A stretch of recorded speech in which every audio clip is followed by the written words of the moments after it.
How to know when to stand up for yourself versus when to stay silent.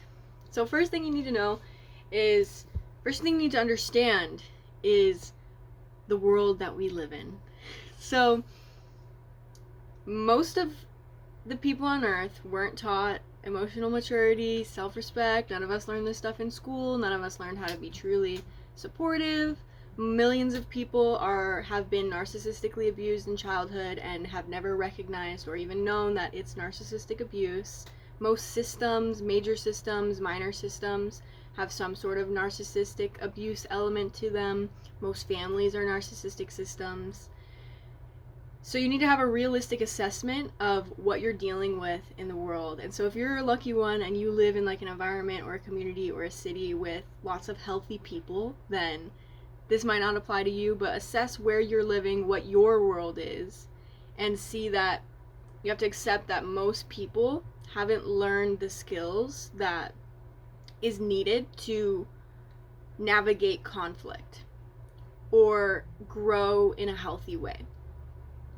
And so this is not like a superiority thing, this is a sad thing that most of us don't even really know what love is. Don't even really know how to have a healthy connection, and most of us are completely disconnected from each other. That's sad, but it's the truth that we live in. So if you want to know if you can stand up for yourself, next thing is you need to assess the environment that you're in and the people that you're with. Do the leaders of this environment take accountability? Are they able to communicate? Can they regulate their emotions? Do they have listening skills? Do they have the same values as you? Do they behave in alignment with integrity, truth, and those values? Assess the environment.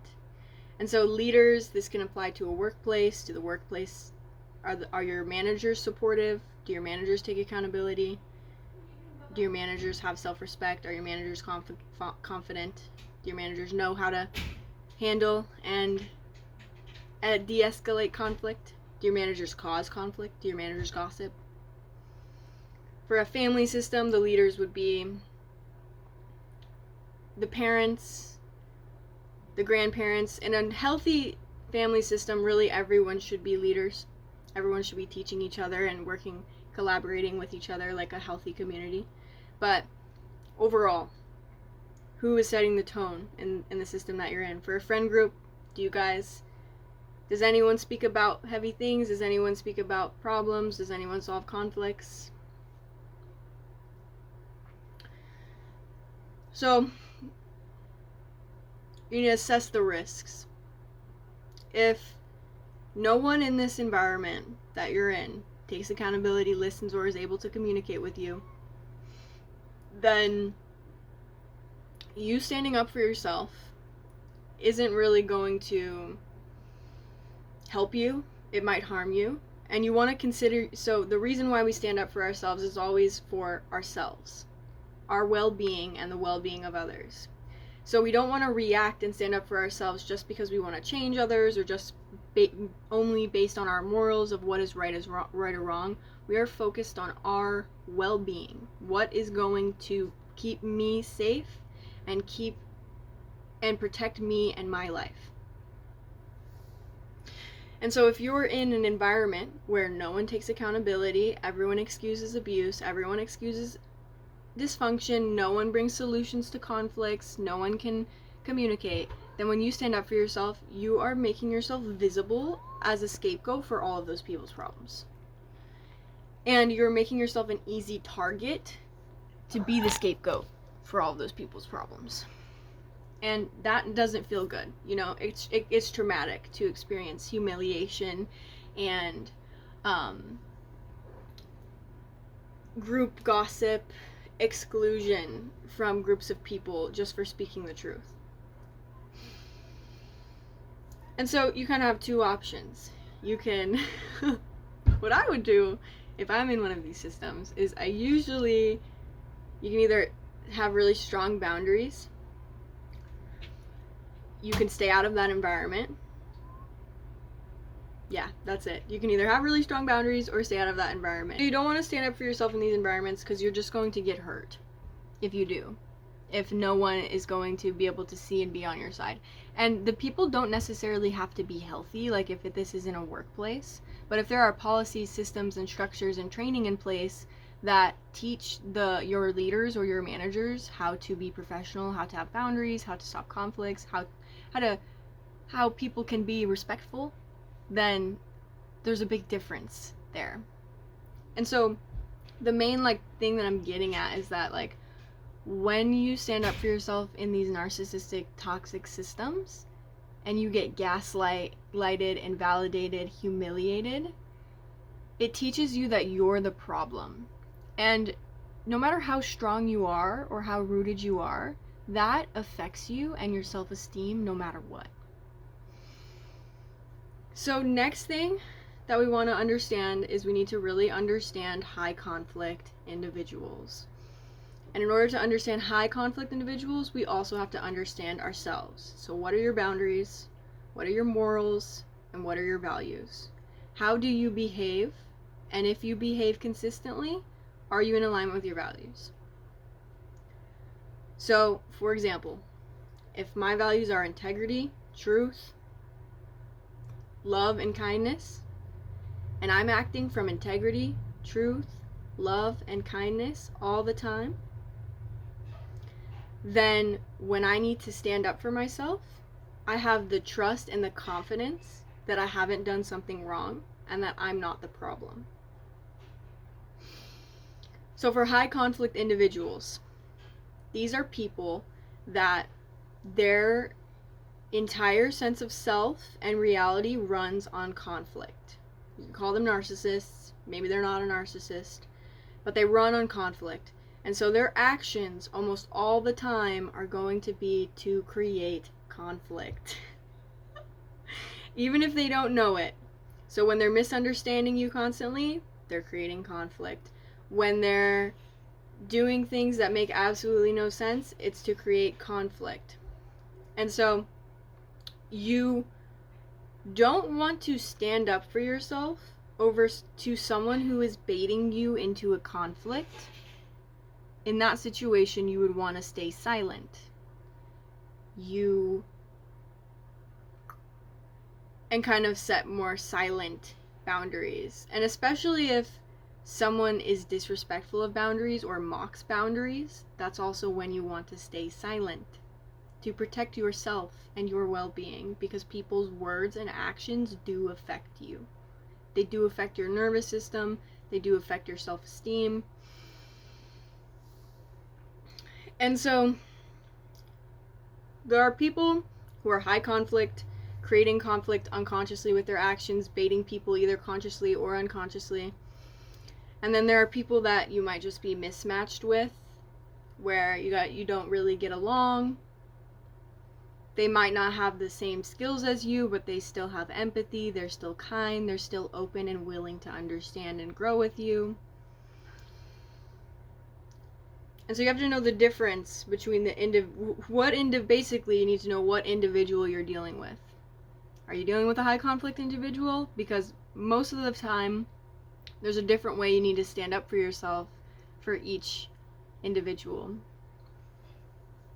So I'm going to go a little bit more deeper into that, but first, just to get this out of like the basics, in order to stand up for yourself, you need to have self-regulation, communication skills, the ability to articulate yourself, your feelings, dynamics, others, and the ability to speak in a way that doesn't blame others and that is neutral. And so even if you know someone is narcissistic or you know someone is behaving rudely on purpose, you speak in a way that gives them the benefit of the doubt. And you speak in a way about them to others that allows others to come to their own conclusions. Okay? And so for self-regulation, if you are reactive and which means you kind of like react in the moment based on your emotions, and then people aren't going to take you seriously. And you set yourself up to be the scapegoat. If you can't communicate or articulate then people are more likely to think you're the problem, or misunderstand you, or think you're too sensitive. And also, when you're trying to like stand up for yourself at a workplace, and people like, you need to be like aware of the other person's feelings. So if you are really destabilized and dysregulated because of an incident that happened with a coworker, if you destabilize and dysregulate the person that you're trying to receive help from, it's going to be harder for them to understand you. It's going to be harder for them to listen to you. It's going to be harder for them to see you clearly. Because we all have trauma, you know what I mean? We all have our patterns. We all have our fears. We want to be respectful of others as well as being respectful of ourselves. And so,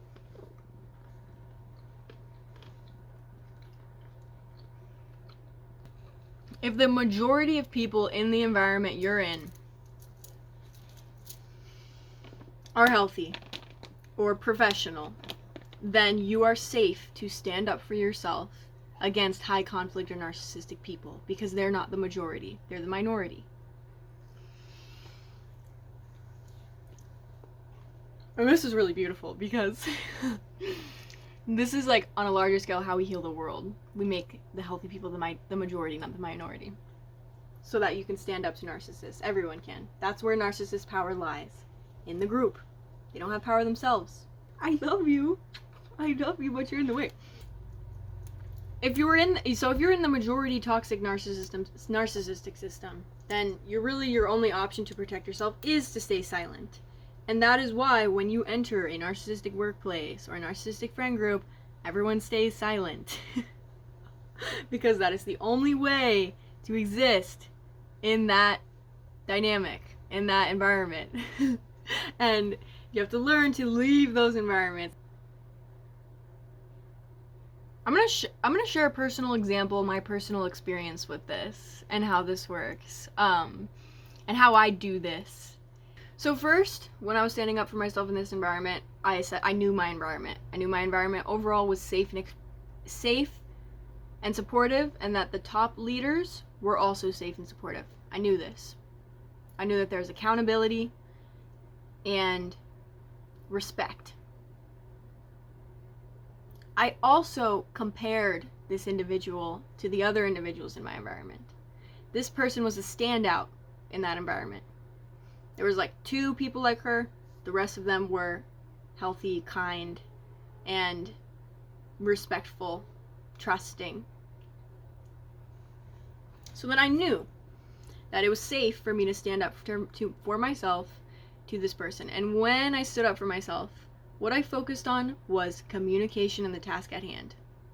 So I was supposed to be learning a position. So my focus is on how I can best learn this position. This individual's behavior was disrespectful, controlling, demanding, and was violating my boundaries and my autonomy.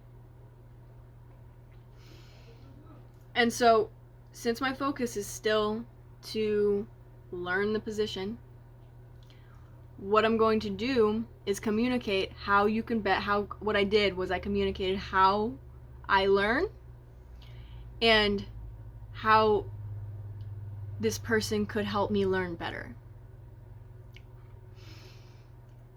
And this was really difficult to do, and I'm going to explain why. It has everything to do with high conflict individuals and their unconscious creation. So with high conflict individuals, narcissistic individuals, they are deeply insecure. And they treat others badly. And the way that they do this and get away with it is that when they treat others badly, they destabilize them so much that it's hard for them to communicate clearly or communicate without emotions or even see clearly what they're doing to go talk to upper management or even talk to them respectfully. So they make it really hard for you to not react to them. And then they can make you look like the problem and still continue treating you and others badly. And so with this individual, I was finding it hard to stabilize myself. And so my focus then became learn the position and regulate myself. And then as I was trying to regulate myself, this person was demanding that I do things that would dysregulate me. Like, for example, when I'm trying to learn, pointing at a bunch of different things at the same time and talking really fast, I can't stay regulated during that. And I also can't process information that fast.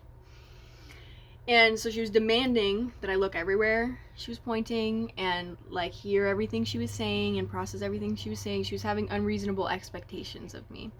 And so when I offered a solution to collaborate, I was like, okay, she wants to train me like this, then I'm not going to move my head so that I can understand what she's saying and stay regulated.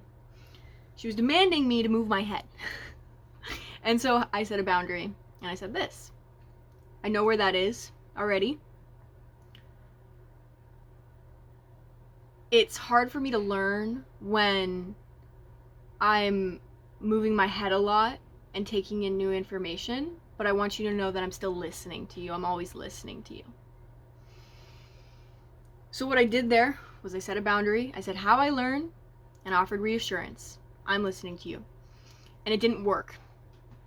Okay? And since it didn't work, this means this person was not listening. They were committed to their disrespect. They weren't actually interested in teaching me. They were interested in me doing what they wanted me to do, which is control. But I still continued to try to communicate and shift the dynamic, because that's what I do. I try and shift. You can shift unhealthy dynamics sometimes, but there are certain people, high conflict individuals, that don't want the dynamic to be shifted because their motives are not in integrity. Or it could be unconscious. They're just really insecure. Or they're going through a lot. Either way, it doesn't really matter their reasonings, just our observations of them. And so then when it continued to escalate, this person punished me for communicating by ignoring me and not training me and telling me things, like trying to bait me to explain myself or like be confused, intentional confusion. I've experienced this with multiple trainers at multiple jobs. And so that's how I knew that this person was taking my boundaries personally, taking my communication personally, and they really weren't interested in everything. So I went to my leaders and I let them know the situation, and here's how I let them know. I said, me and my trainer, there was some misunderstandings. I'm not sure if she was understanding what I meant. I was trying to explain to her how she can help me learn better. I don't know if I upset her. And then the situation was resolved. So I had leaders there that understood. So I was partly responsible for this, though. I could have went to the leaders and said, this person is being so mean to me, and cried, and that might have looked bad on me, or it could have looked bad on her. I don't gossip about people, so I don't like to do that, but a lot of people in the workplace do that. They experience conflict, and they go and tell the managers, this person is really mean, whatever. So, yeah, that's another thing that you need to understand, is that abusive people interpret boundaries as abuse. It's like their sense of right and wrong is completely flipped. Like, they think healthy things is mean, healthy things is abuse, and they interpret other people's healthiness, competence, or success as a threat, aka danger. So yeah, I hope this video could be helpful for you. Just understand that narcissists or high conflict individuals destabilize you on purpose to make it harder for you to be non-reactive and communicate clearly. So that's one of the ways that you can tell that someone is a high conflict individual. And so the reason I didn't stay silent in that situation was because I knew it was safe for me to stand up for myself. And I knew that the problem needed to be resolved and that it could be resolved. And there was a big contrast between this person's treatment of me and the rest of the people's treatment of me. And so, yeah, so you definitely, to recap, you don't want to stand up for yourself if you can't regulate, if you're going to be reactive, you don't want to stand up for yourself if you're in an unhealthy environment where it's going to put you in more danger of emotional harm. And it's really nuanced when to stay silent, when to not. But once you start to respect yourself a lot, it becomes hard to stay silent, even in, and this is how you kind of filter out environments that aren't for you, because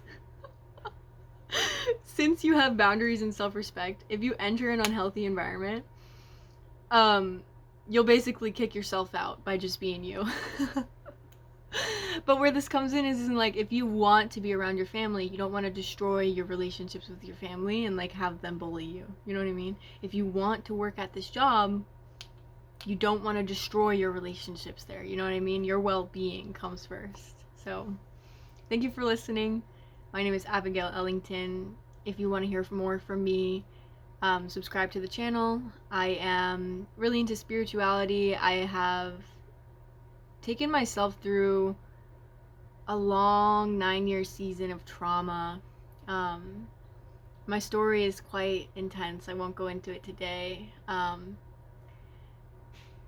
But I've had to rely on myself for most of my life, and I wish to share my insights and what I know with you.